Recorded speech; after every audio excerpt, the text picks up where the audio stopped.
some kind of lovely. At launch -6, I was still insanely hoping that Dad would actually turn up, especially at launch -6, to be honest, because at launch -5, they were going to do the spray-on Power Rangers spacesuit thing.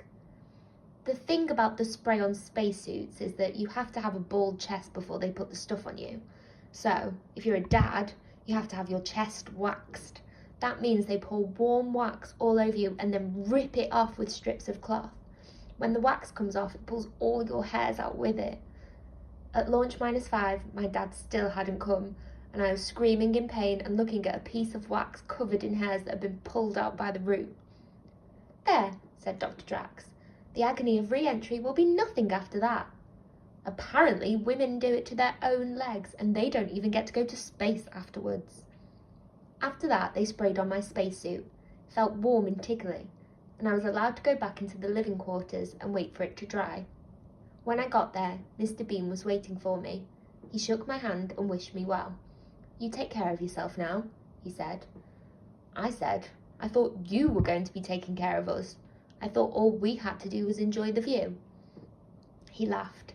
Then he said, "Since you mentioned the view, there was something I wanted to tell you. You got your pips, right?" "Yes." "Think hard about what you put in there. It could be your most important piece of safety equipment." "What? More important than our spacesuits?" "Maybe.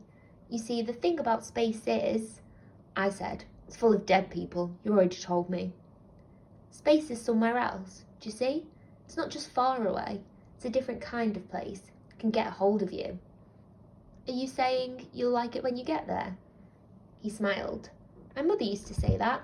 Did yours?" He looked out of the window. Even though it was daylight, you could still see the moon, pale but huge like a big balloon. He said, "Did you ever hear of Ed White, first American to spacewalk? A long time ago now, 1965. First American to open a door into space, to dangle from a wire and look down at Earth and see the whole planet roll by beneath him. He couldn't believe what he was seeing. Everything he knew and didn't know, his friends, enemies, places he'd been, places he'd never go, all just sitting there in a field of vision. When it was time to go back inside, he couldn't tear himself away. He was like, 'Let me stay a little while, why don't you?' And, 'Isn't that America?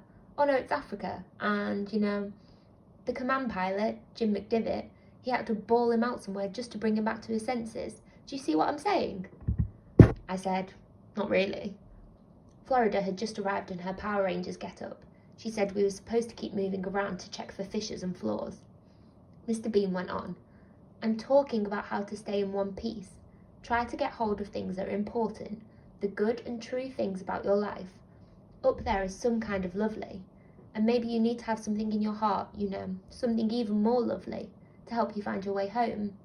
Otherwise, maybe you could be beguiled." "Beguiled?" "I think that would be the word. I'll say good night." "Good night, Mr. Bean." He smiled and said, "Call me Alan."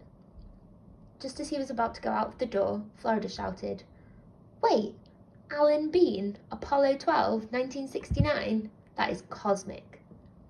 It was the first time she'd ever used my word. There probably isn't any other word for being able to touch someone who has walked on another world. "Wow," said Florida. "An Apollo astronaut? That makes you dead famous, doesn't it? I mean, you had ticker tape parades and went to all these parties and you were on telly all over the world." "I wasn't on telly so much, actually. I broke the television camera. When we landed on the moon, I accidentally pointed the camera at the sun and burned it out. Imagine that.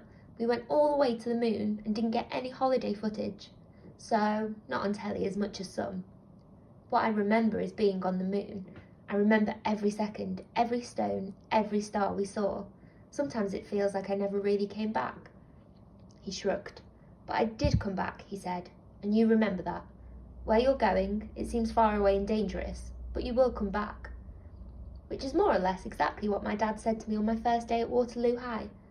As soon as Alan had gone, I wedged my old phone into the pip because it had pictures of home on it, and Dad's St. Christopher statue. It wouldn't have fitted if it had been a bit broken. Florida said, "What are you taking that for?" I said, "Why? What are you taking?" She said, "Haribo, mostly."